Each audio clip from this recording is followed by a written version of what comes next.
On February 26, 2012, George Zimmerman saw a black teenager walking the streets of his Florida neighborhood whom he didn't like the look of, chased him down and shot him to death in cold blood. Unlike Zimmerman, who carried a Kel-Tec 9mm semi-automatic handgun, Trayvon Martin was unarmed. He had committed no crime, but was merely a teenage boy talking on his cell phone and walking toward home. 28-year-old Zimmerman stalked him, confronted him, and shot him in the chest, ending his young life for the transgression of being a young black male in the wrong neighborhood. Of course, it was through a judicial process by which it was determined that, despite the facts above, it was entirely legal for Zimmerman to hunt and kill Trayvon Martin. If Zimmerman perceived a danger to himself from Martin, he was within his rights to use lethal force to end his life, irrespective of the fact that Martin was an unarmed teenager armed only with a bag of candy. It doesn't take much reflection to see that there is something perverse about this state of affairs. Despite the fact that Zimmerman himself chose to instigate a confrontation with Martin, the justice system somehow chose to acquit him based on the level of personal threat he claimed to feel in this situation. For those with some historical memory of the experience of black people in America, this case fits into a long narrative of oppression, violence and exploitation that has all come with some sort disclaimer asserting its legal uprightness. Trayvon Martin's experience, however, is only a microcosm of an even larger phenomenon. The depraved interpretation of justice which saw Martin's life as being forfeit goes far beyond just the experience of African Americans and impacts the lives of countless of Iraqis, Afghans, Pakistanis, Somalis, Yemenis as well. Indeed, it would seem that being a young male of color anywhere in the world means that the law can be twisted and manipulated in a way which ensures that any form of murder and torture committed against you can always be contrived as perfectly lawful and acceptable. The banality of killing. Under the all-encompassing banner of the War on Terror, the United States government has embarked on a decade of borderless, opaque global violence. In this campaign, no tool has been left untapped, including the utilization of torture, indefinite detention without trial, and wholesale mass murder. Remarkably enough, all of these once taboo forms of state violence have been rationalized as perfectly acceptable and legal methods of policy. In effect, the government decided what gross human rights violations it wanted to perpetrate and then simply reverse-engineered a way of making it legal. The language of morality and justice is completely alien to such a faux legal structure, implicitly designed to maintain the violent hegemony of the strong over the weak and to utterly subjugate the latter wherever possible. The United States drone warfare campaign against the villagers of northwestern Pakistan is one of the most high-profile of such programs today.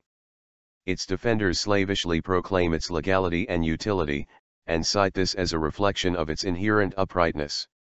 Connor Friedersdorf of The Atlantic well summarized some of the most charming aspects of this campaign of state-sanctioned mass murder.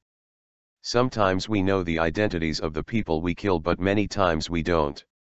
There are rules governing the drone strikes, but we can't tell you what they are, and the CIA is exempt from them when operating in Pakistan anyway.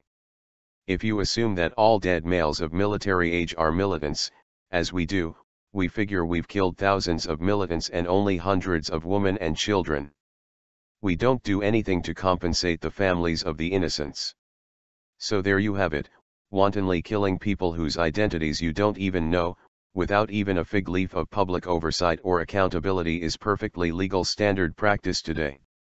If those who are killed happen to be military-aged males, they are posthumously declared militants even if their identities are never ascertained, even in death. The same type of logic which saw Trayvon Martin as an acceptable target for murder simply due to his status as a colored young male in a troubled neighborhood is applied on an industrial scale to innocent Pakistani villagers who are also unfortunate enough to live in a bad area. It's not difficult to see how this logic breaks down in practice. If George Zimmerman feels a black teenager in his neighborhood is threatening, the law defends his right to proactively use lethal force to relieve himself of that threat. If the U.S. government feels that impoverished villagers in one of the most isolated regions on the planet are similarly a threat, it can rain missiles onto their homes and murder them and their families in order to preemptively neutralize the danger they are claimed to pose. No evidence is required, and a pre-existing legal expiation of wrongdoing ensures there is no reason for guilt or introspection in the aftermath.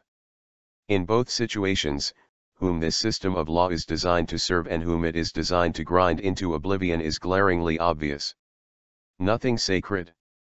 Under the Bush administration, the search for legal justifications for the most unconscionable atrocities reached grotesque heights.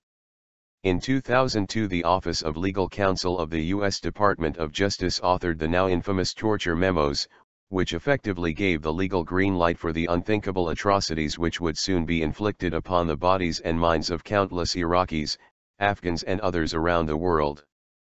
Former U.S. Army General Barry McCaffrey documented what came out of these legal efforts. "We tortured people unmercifully. We probably murdered dozens of them during the course of that, both the armed forces and the CIA. Innumerable nameless, faceless, individuals, most often completely innocent of any crime, were tortured, degraded and often murdered over the forthcoming years. No taboo was left uncrossed, including the kidnapping of wives and families as a pressure tactic, and the employment of rape against both male and female detainees. As much as this understandably shocks the morals of any decent human being, the self-righteous legalism developed by the authors of the torture regime ensured that little of the violence perpetrated would ever receive censure. These campaigns of torture of course continued against the backdrop of wars themselves which were deemed legal by their perpetrators, but which failed to even meet the standards of the very international system they professed to operate under. The Nuremberg trials carried out in the wake of World War II deemed aggressive war to be the linchpin of all war crimes. The invasion of Iraq was indeed a war of naked aggression, fought under false pretenses, which resulted in the destruction of the lives of millions of innocent people. But in the depraved logic of its perpetrators, their own violence, however heinous, was always to be considered legitimate and lawful by its own definition. In the same twisted calculus, any attempt at resistance on the part of the Iraqi population against the foreign military occupation of their country would automatically make them illegal combatants, unworthy of even the basic human rights guaranteed by the Geneva Convention. At the height of this self-righteous, self-justifying insanity, neoconservative ideologues such as John Podhoretz shamelessly discussed war crimes and ruminated on the tactical efficacy of genocide, writing in one particularly frank piece, "What if the tactical mistake we made in Iraq was that we didn't kill enough Sunnis in the early going to intimidate them and make them so afraid of us they would go along with anything? Wasn't the survival of Sunni men between the ages of 15 and 35 the reason there was an insurgency and the basic cause of the sectarian violence now?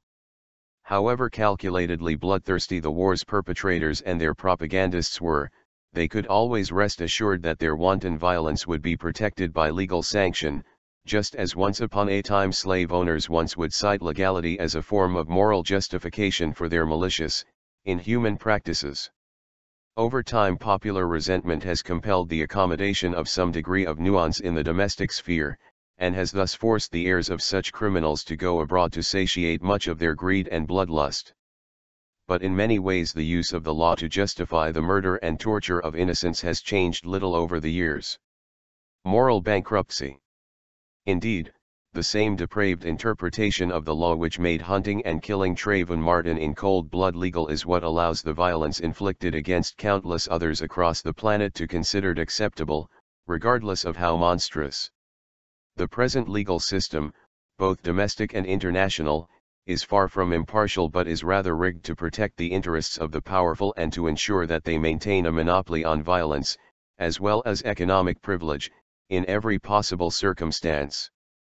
To add insult to injury, the facade of legalism is discarded by the powerful whenever convenient, as well demonstrated by the shielding of CIA torturer Robert Lady from criminal charges in Italy this past week. The language of morality and justice is completely alien to such a faux legal structure, implicitly designed to maintain the violent hegemony of the strong over the weak and to utterly subjugate the latter wherever possible. Those who cynically claim the law as a basis for absolute morality instead of what it really is, an accretion of societal norms, obscure reality and prevent the reflection required for meaningful reform to take place. Thus, when the Florida soil ran red with Trayvon Martin's blood and his killer walked free, it was not due to any kind of aberration or malfunction within the structure of the law.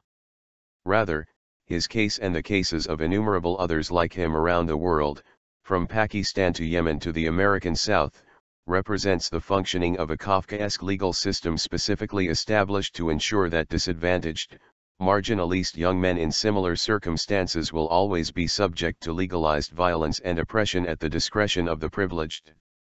If Martin's death is not to be in vain, it would behoove us to reflect upon and confront the full scope of legalized injustices and immoralities which are regularly committed both in the United States and around the world.